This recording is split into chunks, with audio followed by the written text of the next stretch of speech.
So let's get right into it. I'm here to talk about different multimodal transportation options available in the state of Missouri. And my name is Jackson Hotaling.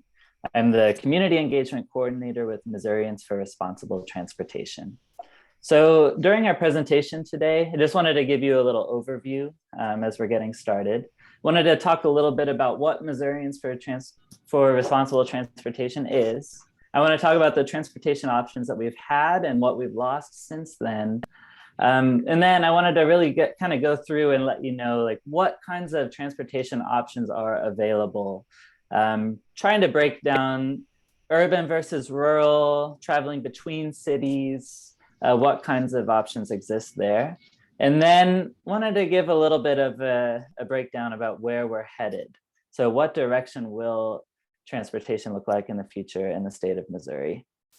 So just to get us started here, I work with Missourians for Responsible Transportation. So our mission is to lead in fostering strong communities by aligning advocacy efforts for streets, roads, and trails that work for all Missourians.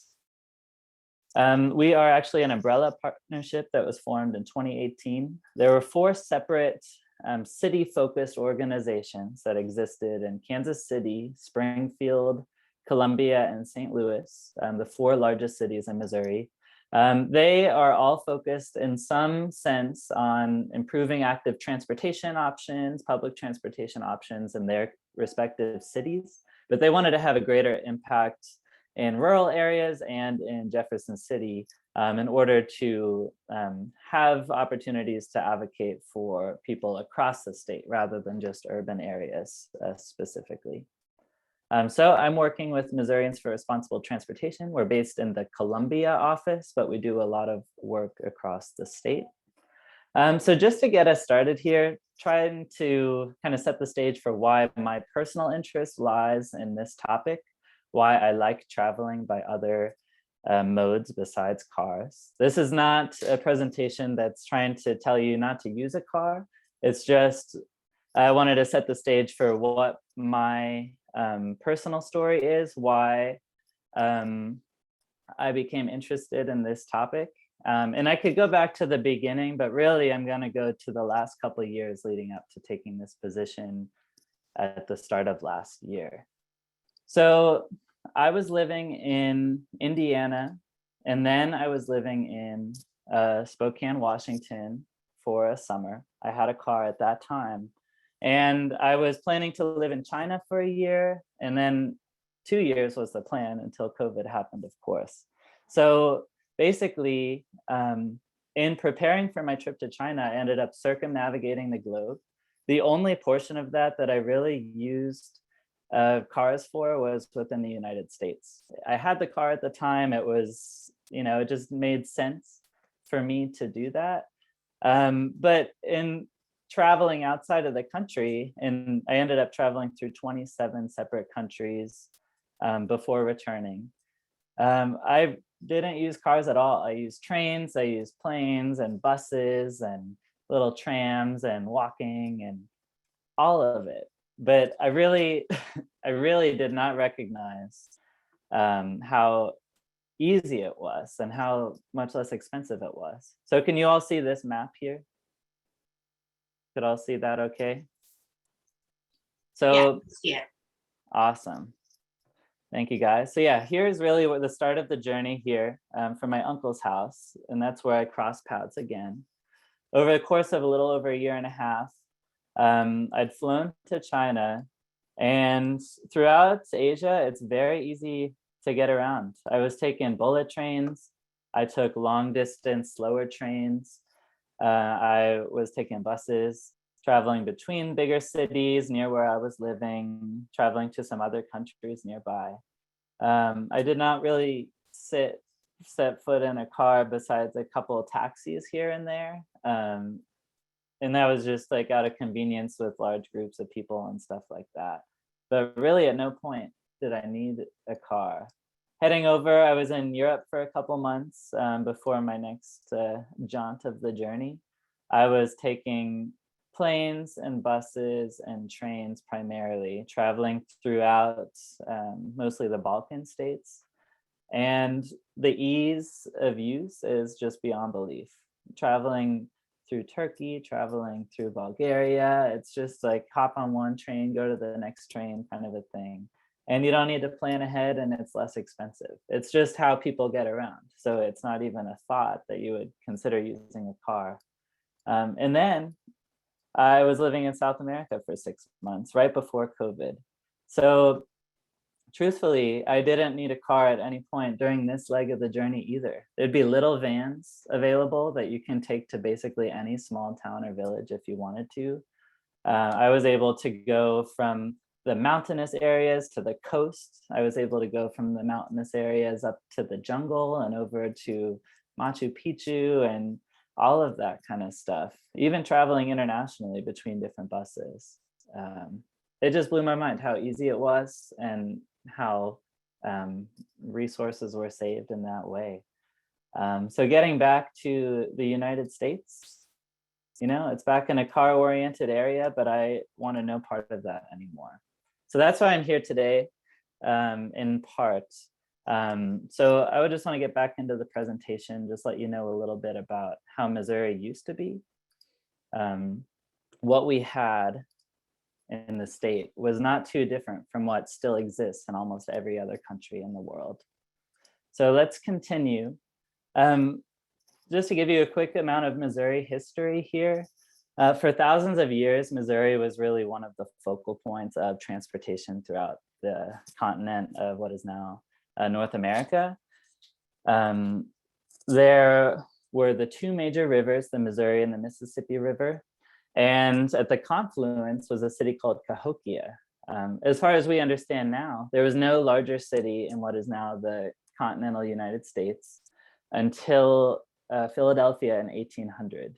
Cahokia in 1200 AD had 35,000 plus people. It was perfectly situated, able to reach a lot of different parts of the continent through the different riverways. But westward expansion, colonization, and essentially stealing indigenous people's land became the way that we, as an American society, progressed westward. We staged our wars. Some of the earliest interactions with Europeans in what is now Missouri were staged out of St. Louis, operating throughout the 1900s. All of the Western Indian Wars based at Jefferson Barracks. So, the idea to kill as many buffalo as possible to starve the food supply of the indigenous peoples, that all came from that area. And that allowed people to progress westward, steal land through the Homestead Act and the Dawes Act and other things like that. And that's where a lot of these trails came from. So we have, of course, the Trail of Tears, which forced indigenous folks from mostly Georgia, Mississippi, Florida, Alabama, through Missouri. But then we have the Oregon Trail, California Trail, Santa Fe Trail. All of those were like, in addition to Lewis and Clark Trail before, started out of Missouri in order for folks, mostly of white backgrounds, to head west and take free land for them to farm and make money off of that. So we are the gateway to the West for a reason. The transit system at the time, the passenger railroads were really run through St. Louis and Kansas City later on, to the point where it was like the central hub in addition to the riverways, until Chicago became more popular and populous and then took that role on. Well, the first interstate highways also started here, but I will talk a little bit about why those are an issue in just a moment.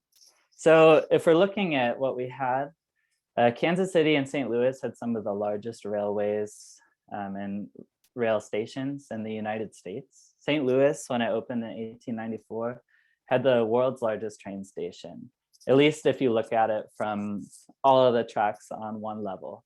Hundreds of thousands of people annually are traveling between these stations. St. Louis's streetcar system was also one of the largest in the world. Now there's just one novelty line that opened up recently, but It had 40 lines. It had as many as 1,600 different streetcars traveling at any one moment. So that's where we were. That's what we had as far as public transportation. We had it all here.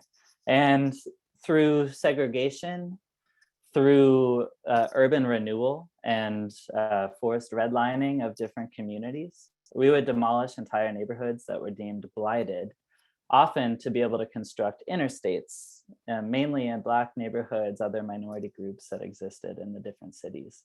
So we've basically, like sliced away huge swaths of the city, didn't necessarily compensate for the land that was taken, and built interstates for cars. That over time, over the decades, really took away our former transportation, our public transportation infrastructure. So now that's setting the stage. Before I continue, does anyone have any questions or comments? I see Heather here threw in a note saying you could just drop in any questions. But I'll continue on. There are many different ways to get around the state, despite having lost a lot of what we had before. Mo Rides is a way that is trying to catalog all of those different options. It actually is done by county as a way for you to look and see what different transportation options are available. So this is a really good starting point if you're in a place and trying to figure out how to get to another place. So before I talk about specific options that exist, I wanted to talk a little bit more about Mo Rides. So I just chose a county that we're working in. Hickory County is an example. If you went to this website, clicked on a county that you want to figure out how to get around in, you can go over and look and see every single transportation provider that exists. And then if you click on one of those specific transportation providers, you could see how to get in touch with them, like what their website is, what kinds of things they offer. So this is a really helpful resource just to get started if you're looking to try to travel around the state without a car. So I just wanted to set the stage, and now I'm going to get into some specific transportation options. I'm going to start with urban areas. I'm going to then go to more traveling between different cities, and then I'm going to talk a little more about the rural options and other kinds of options that are available. All right, so this map might be a little hard to see, but Missouri, as a statewide entity, has 34 different public transit agencies throughout the state. If you look at Missouri's map here, compared to Kansas to the west, there's clearly, even in rural areas, in a less populous state, a lot more public transit providers. So we're in a tough spot in some sense, but nonprofit entities and other groups fill in the blanks and the gaps that are left by this. So I'm just going to go through some of the biggest entities first. So St. Louis, along with the counterparts in St. Louis County and throughout Illinois, the metro system has one of the largest, actually the largest, like city-oriented public transportation system in the United States. So you can see the maps, the inset of the downtown St. Louis map. You can see all of the different lines going throughout the city, and you can see Illinois as well. So this includes their buses, their Metrolink, and then there's other things like paratransit routes that are offered for specific circumstances. So I grew up in St. Louis area. I really love using the bus. It's $1 to go on any route pretty much. So it's a really good system. The Metrolink is $2.50, but it's quick and it's easy and it goes through a lot of the main downtown spots. Kansas City has a little bit of a smaller system, but it's also a bi-state system. So it connects with places and suburbs throughout the Kansas side and Missouri side as well. So it's a little smaller, but they do have some more rapid routes and things like that that St. Louis doesn't necessarily have. So they have some more regular service. They also have a streetcar line. This is something I wanted to share because while Kansas City's system might be smaller, they're taking some really interesting approaches to make their public transportation easy, accessible, all of that. They've actually made their transit system free. So Columbia can recognize this, but Columbia's system is just a by-year basis.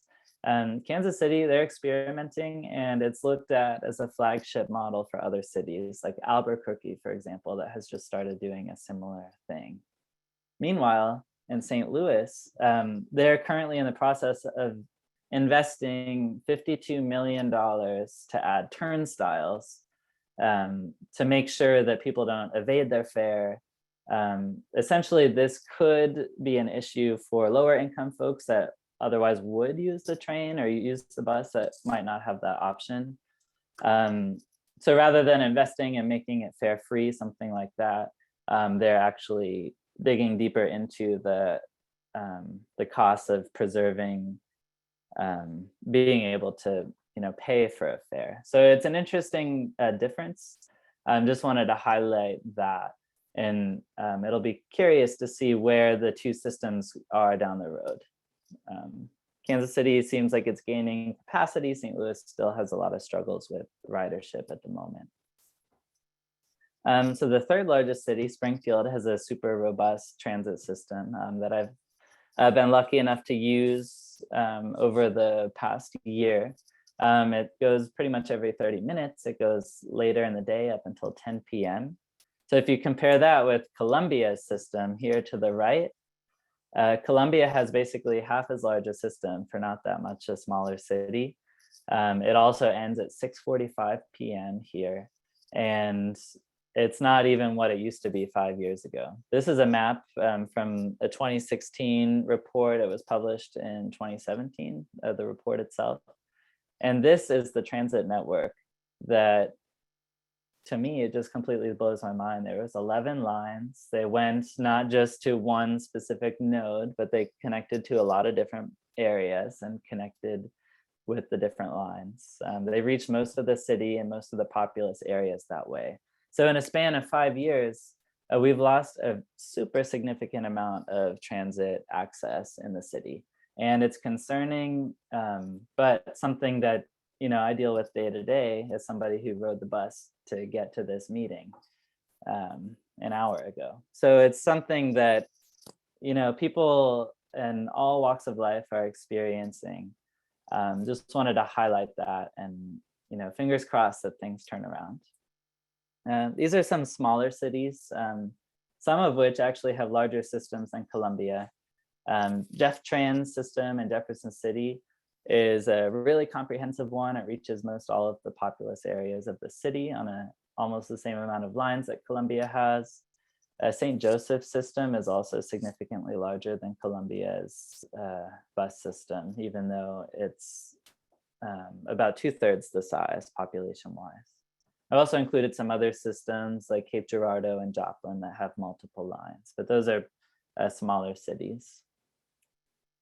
So something that we can look forward to, at least as far as the larger urban transit, is that they are looking at extensions and expansions of at least the light rail portions of the routes. So here in Kansas City, they're actually undergoing a major expansion. The red is what is currently here, and they're expanding to the north here to the riverfront stop, and then they're expanding to the south 3.5 miles to University of Missouri, Kansas City. There are other plans to actually expand even north into the city of North Kansas City, and there's been a study done about an east-west transit corridor at some point. So Kansas City is rapidly expanding their transit system, and it seems very popular. St. Louis has had a harder time with this. They've studied in 2008 and again in 2018, just adding one additional line, which would be a north-south line. So this yellow line that would go maybe up to here and then down to here, what seems most likely. They studied it multiple times, and in 2008, of course, there was an economic fallout and that stalled things. In 2018, they tried it again, but kind of determined that the money wasn't available. But now there's a huge amount of extra money available for transit projects. So it's really important that we look right now at what expansions we could make in the future, because Illinois actually is working on expanding their line a little bit here at the end of the red line. So just something I wanted to share to be hopeful about. So now if we go further on, just from within cities, there's different options to travel between cities. This was a 2014 map that I found from an organization that I forget the acronym name of, but it's the AIBRA. And this theoretically is every single intercity bus stop and bus link between major bus companies in the state of Missouri. And it's much larger than I expected it to be, which was really interesting to me. The blue lines are trains, so it does have the train lines as well, but it does have Greyhound routes, which are these gray routes here. And then it also has some other companies such as Jefferson Lines that do go into parts of rural Missouri. And those, in some cases, are contracted with Greyhound. So just wanted to share this with you and to say that if you did some digging, if you did some research, it really does look like you could reach any of these towns by bus. Now, with a caveat that it's not necessarily always going to be the most comfortable experience. Between the big cities, there's multiple regular buses a day. So between St. Louis and Kansas City, you can go in either direction 3 times a day by taking the Greyhound. And I'm thinking that's the same with Springfield from St. Louis. But if you want to go from where I live here in Columbia to St. Louis, I've tried that for a meeting last month, and it took 15 hours pretty much in both directions between the 3rd and 4th largest cities of the state of Missouri. That included waiting for hours at truck stops, and that included sleeping in truck stops.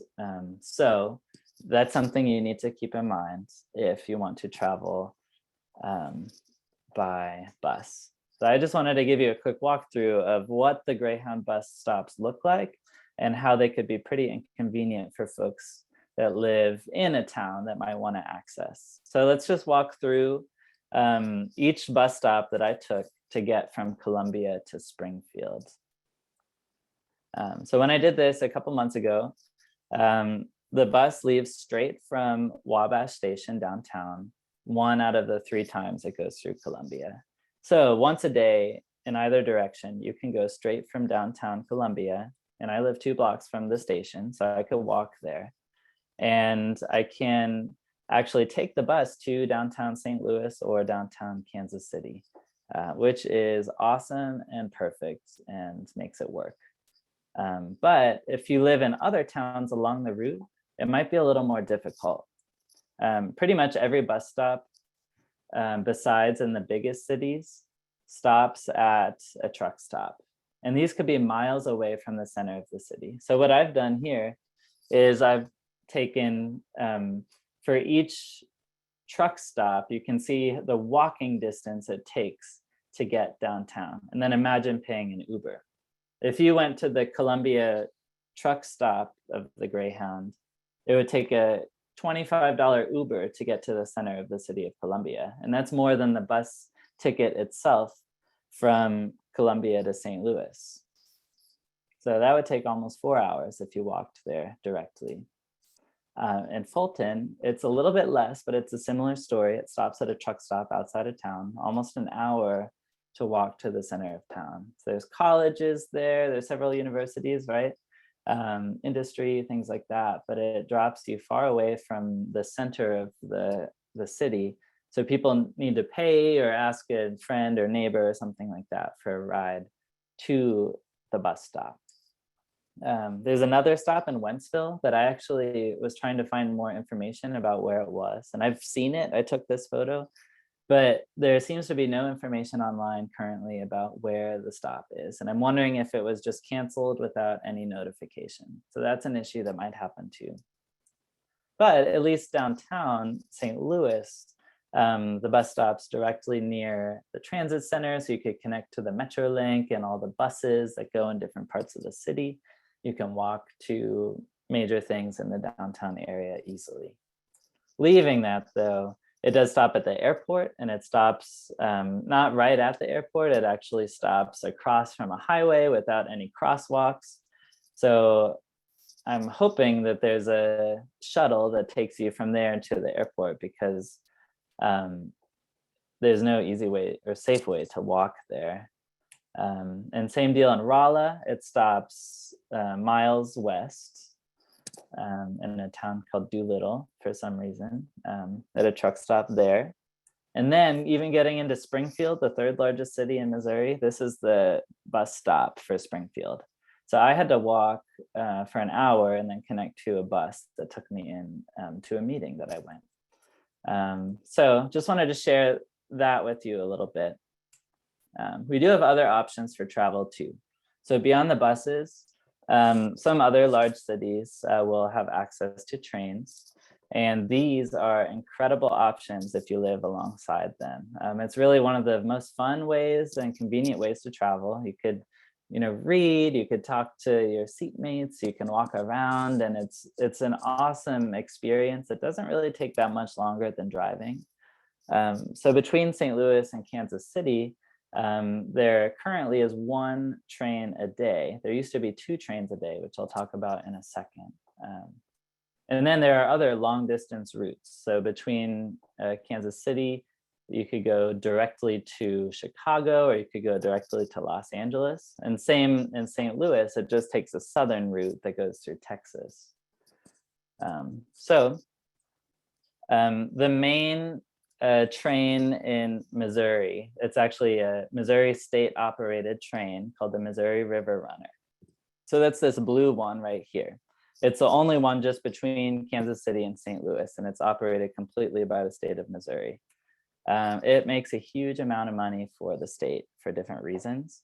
It only costs about $12.5 million, something like that, to operate, but it makes so much more money back in different capacities. So this is just something I wanted to share about, like how much it generates. $208 million in economic activity, more than $22 million in annual tax revenue, even though it only costs $12.2 million to operate.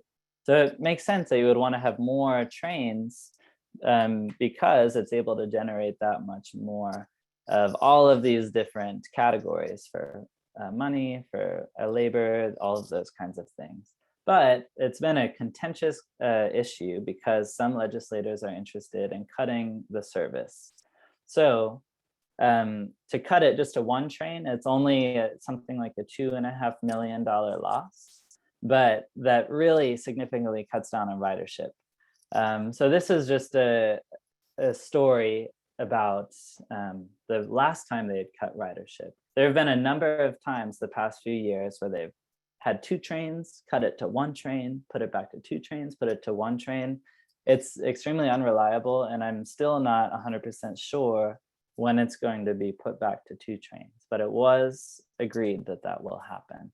These are just a couple stories, because something I really want to highlight here is that these options are available, but they impact regular people's lives. And that's something I'll talk a little more right at the end, but for different reasons, whether it's convenience, whether it's being able to see family and friends or get to work, or even more simple things like your daily necessities, transportation issues really impact so many people for different reasons if you don't have the options available. These are just a couple stories that I quoted from this article here.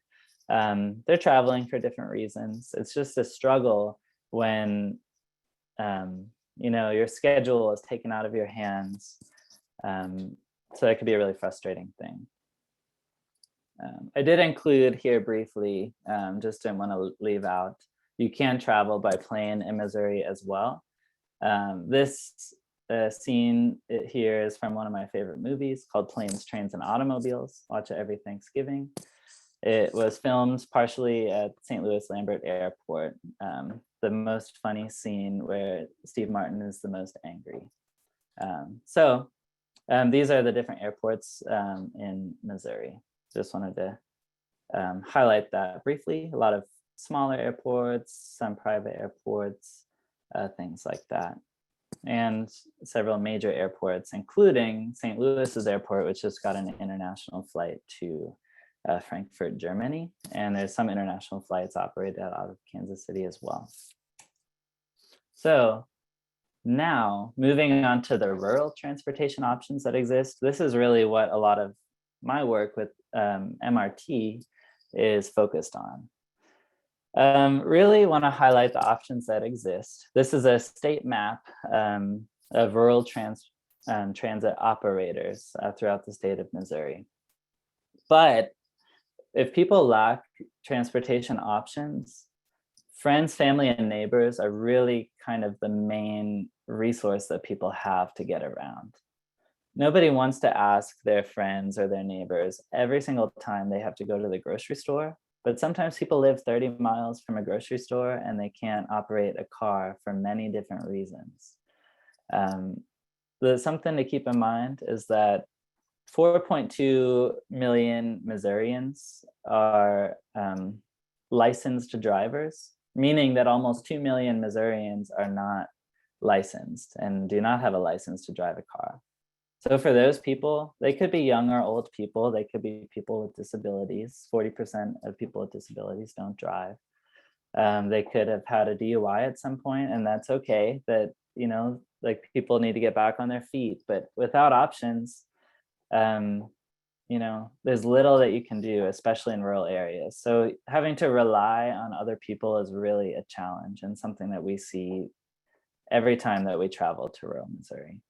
There are also some, like we have here, some rural public transportation operators, and then nonprofit organizations really fill in a brunt of what's missing, along with private companies such as taxi services or private entities that have individualized transportation options. Far and away, the biggest one here, as far as rural transportation operators go, is OATS. OATS stands for Operating Above the Standard. It was founded a little over 50 years ago, and it is considered the largest and most unique, according to them, a rural transportation provider in the country. It operates in 87 different Missouri counties. So you're able to go on the OATS website and see really where they travel to and you know, how they get people daily, weekly to different kinds of things. So, you know, it could be groceries, it could be a medical appointment of some kind. Depending on the service that's required, you could either do a fixed route through them or schedule in advance to go with a trip. Unfortunately, they don't necessarily cover the full needs that people have. Sometimes people need to travel to Kansas City from a rural part of the state for an appointment, something like that. There are other nonprofit transportation providers that even fill in what OATS isn't able to cover here. So these are two ones that I wanted to highlight. HealthTran is a big statewide nonprofit entity, and it's administered through the Missouri Rural Health Association, as well as an entity that just got started up a couple of years ago. It's called Rides to Health and Wealth. And that's a group through the West Central Community Action Agency that actually works with volunteer drivers and contracts specific rides for people. So people will be reimbursed through mostly just their cars that they're able to take people to appointments and things like that. And they operate, I believe, in 9 different counties right now in West Central Missouri. So I just wanted to highlight some of these other options. But of course, there's private transportation providers that kind of fill in. It's also something to keep in mind, though, because it could be unreliable and expensive for a few different reasons. I have Terry's, or Taxi Terry's here. That was a company that folded all of a sudden in Columbia a little over a month ago. Not really a big announcement about it before they closed, but a lot of people rely on these kinds of services, and like we'll call the same company, but if that option is taken away, then you just have less options. Maybe there's not a company that's open later. That all of a sudden cuts off your ability to access work or whatever else you need to get to. Also wanted to highlight here this church van. The lack of transportation options forces every church, schools to maintain all of their own transportation services.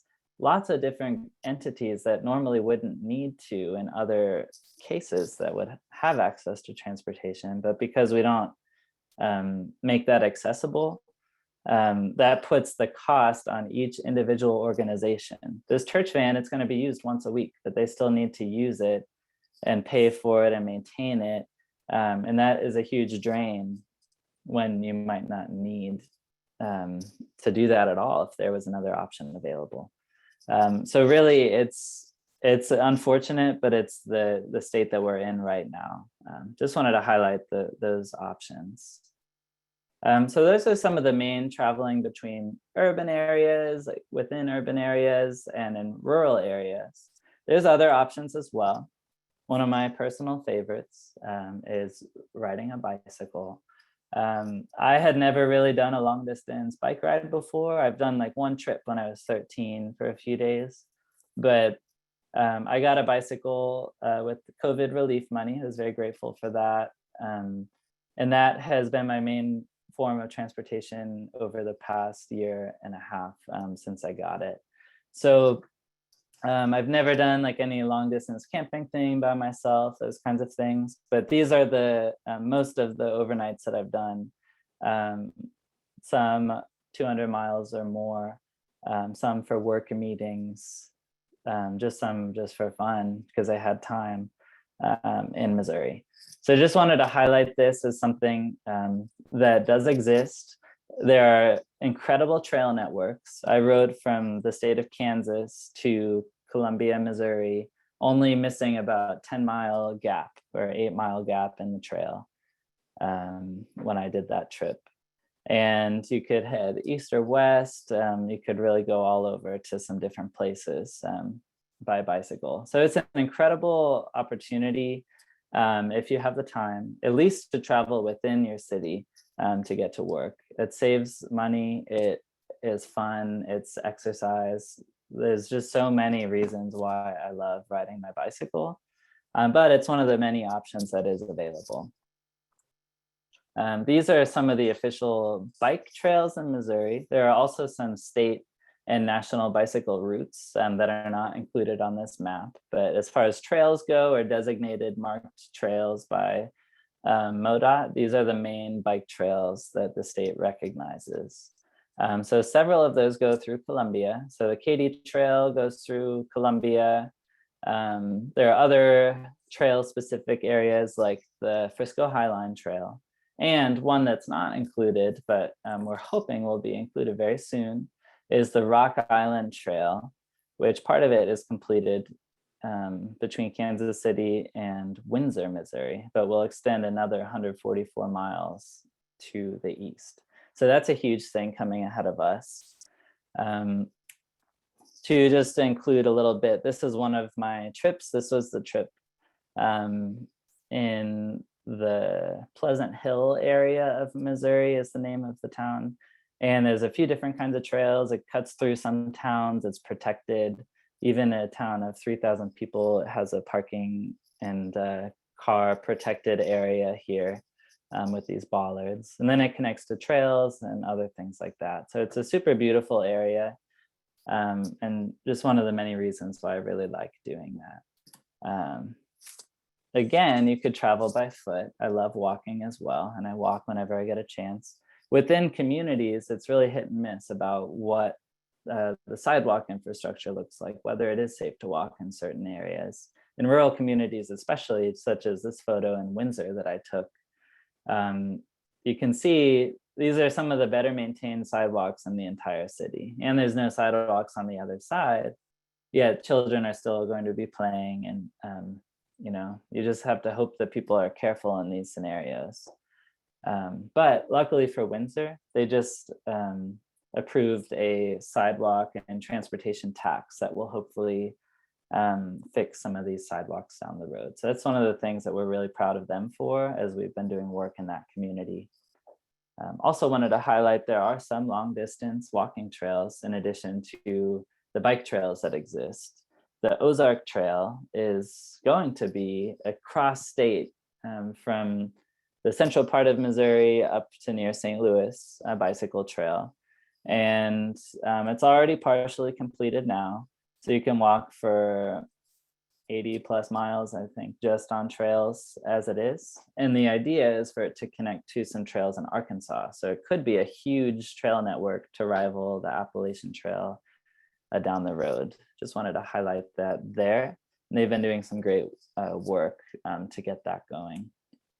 There's other options too.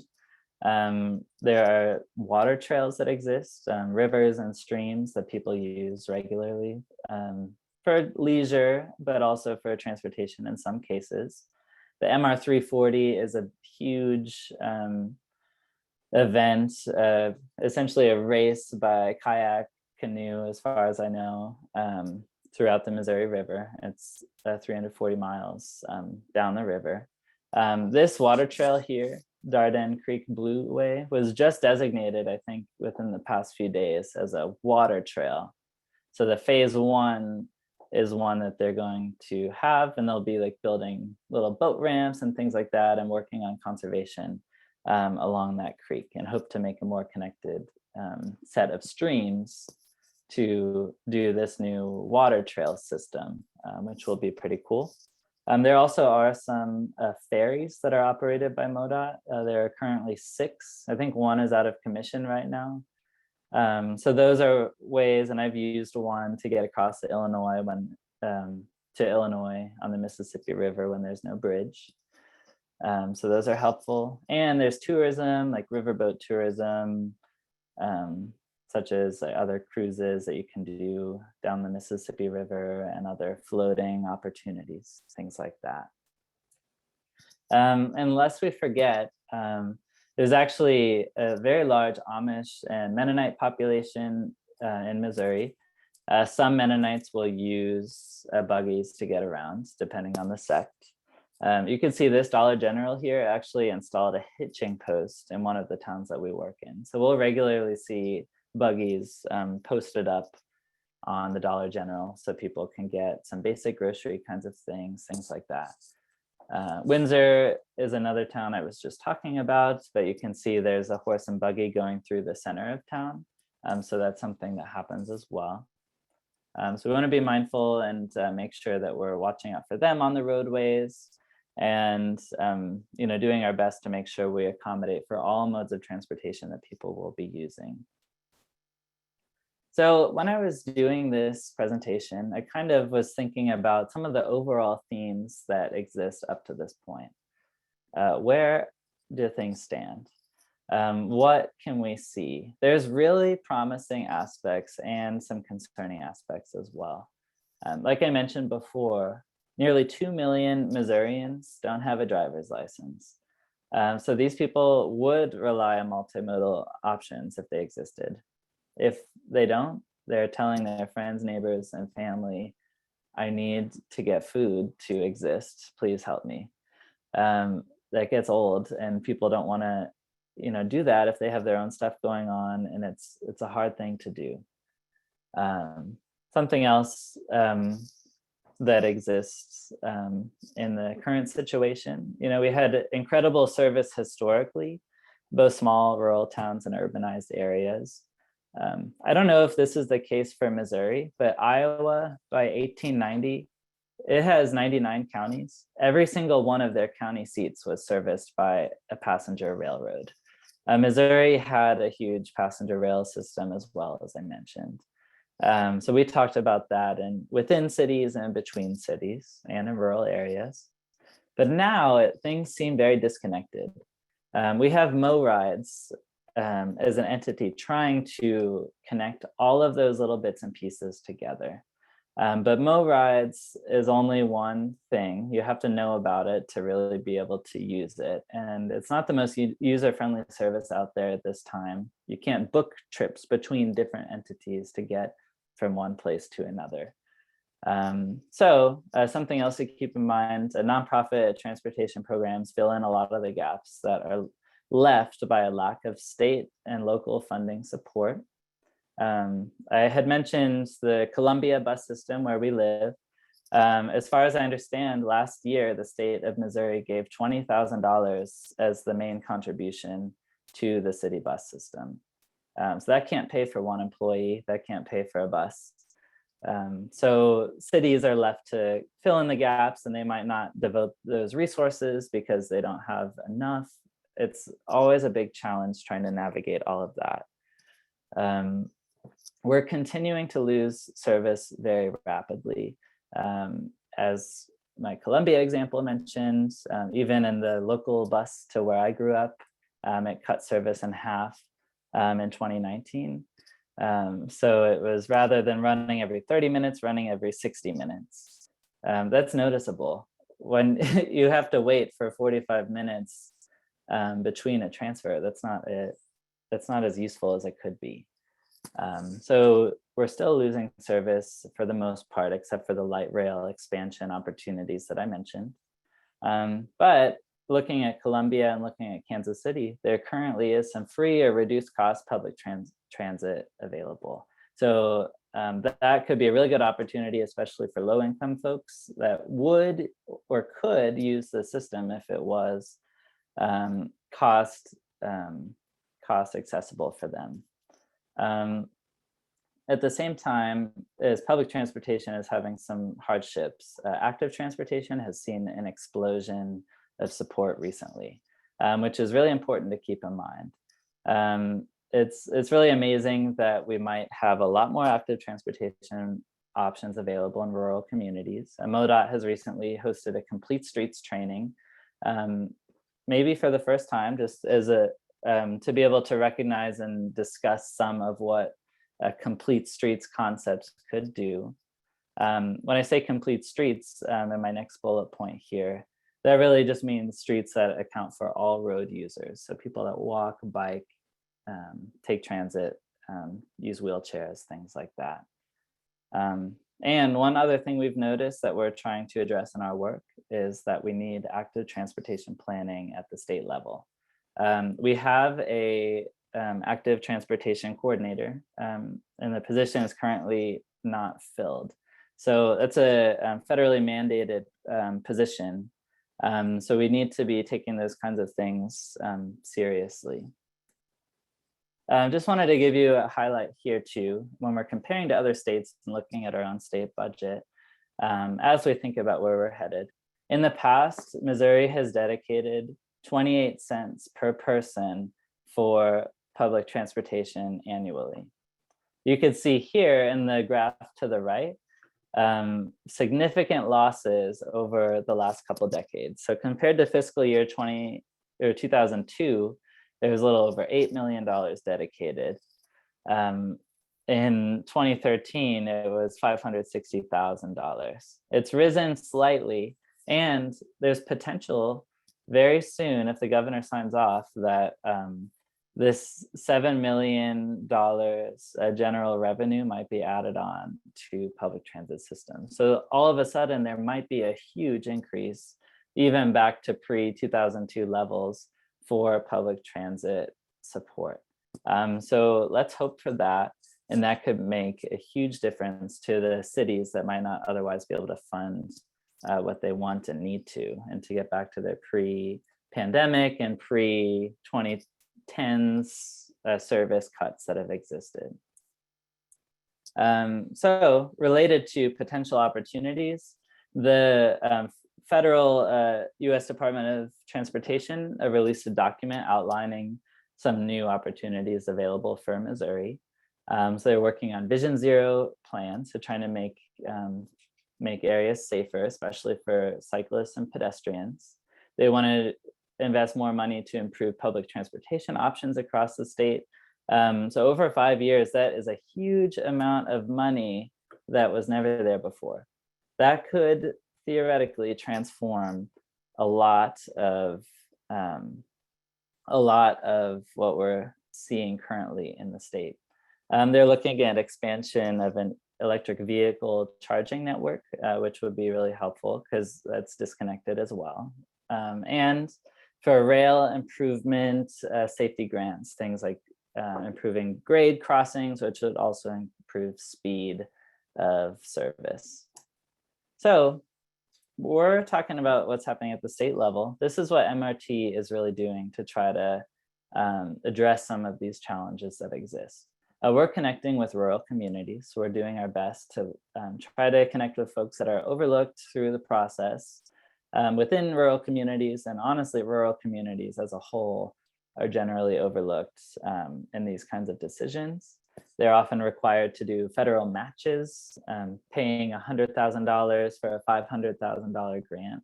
And the city of 500 people isn't going to be able to come up with that kind of money. So they're left out of a lot of grant opportunities that exist. I talked a little bit about Complete Streets before, but we're leading Complete Streets trainings. So that's really something important. I have some photos from trainings that we led during the past year with our partner organizations that was really successful, bringing people from rural areas to see what kinds of street design elements exist in urban areas. And this year, we're actually taking folks to a rural area, Versailles, Missouri, that's done an incredible job. We're working on conducting walk audits to help with grant proposals, things like that. Missouri is one of 2 states without distracted driving legislation, so we've been on calls for that on the coalition, working on establishing Rock Island Trail as a state park, which I mentioned, and working with other state entities. And as I've alluded to, but really just want to highlight, transportation impacts people, and the decisions are not made by the people that it impacts. So it's really a challenge to hear people's stories about, we'll just be in a rural town, we'll hear about how somebody wasn't able to get food, or we'll hear about somebody that has medical issues but can't make it to an appointment because they're closing rural hospitals and the nearest hospital is 30 miles away. I actually have a friend that their brother passed away partly as a result of that issue. So something that we've been doing is actually conducting some interviews. We started with one regional planning commission of the 19 to get some different perspectives from people's day-to-day issues related to transportation. So we talked to, for example, the woman on the bottom right. Her husband passed away from COVID and they lived in a rural area. She's never driven, so immediately lost her transportation link. There was no other option for her out of nowhere. And that kind of stuff is stuff we hear all the time. How are people going to get to the grocery store if they don't have those opportunities?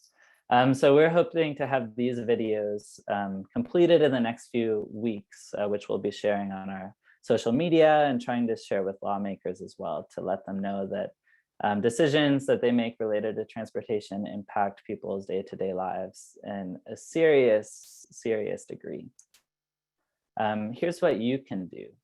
You could connect with MRT or a local advocacy organization if you're interested in learning more or wanting to try to make some changes.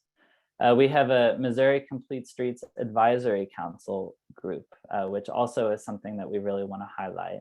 The next meeting is June 16th from 9 to 10:30 in the morning. So this is a group of professionals from across the state, people interested in complete streets that are trying to make changes at the state level. And they are talking and continuing the conversation about how to make that happen. We also have the Hands-Free Coalition, which is advancing distracted driving legislation. And there's also a Missouri Transportation Task Force that's been set up through myriads, that entity that I mentioned before, where you could find the different kinds of transportation options that are available. So they're trying to find better options as well for public transportation primarily. Finally, like if you're hearing about issues or potential changes in your local community, please speak up. We need everybody to speak up if possible. It's crucial that people let their leaders know that it's not acceptable to make it so people can't access daily needs. I think that's what it comes down to. So I will conclude here and ask if there are any questions from the group. And I really appreciate your time and attention. And Sean made a note in the chat if you didn't see that, Jackson. Yeah. That's a really good point. So Sean had mentioned, so in Marshall, as is really the case in much of the rest of the issue, and it's interesting, Sean says this and then adds the next comment about land use. I didn't mention land use very much, but look at my last photo here. This is kind of this is a postcard that I had from 2006.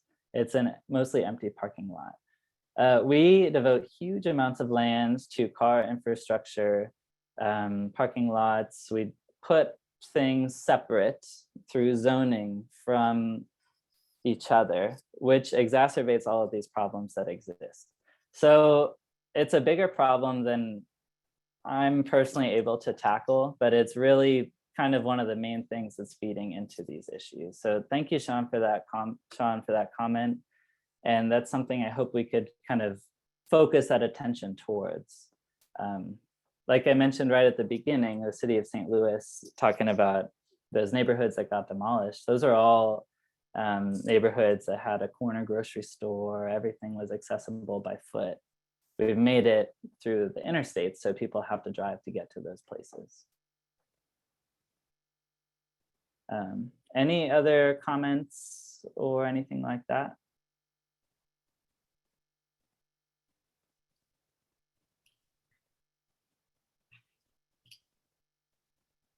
Well, great work, Jackson. Thank you, everybody, for tuning in. And if you want to check out this presentation again, we'll have it up on our social media. Cool. Thank you, Heather. And I included my info here as well if you want to get in touch with me about anything else. Cool. All right. Thank you all.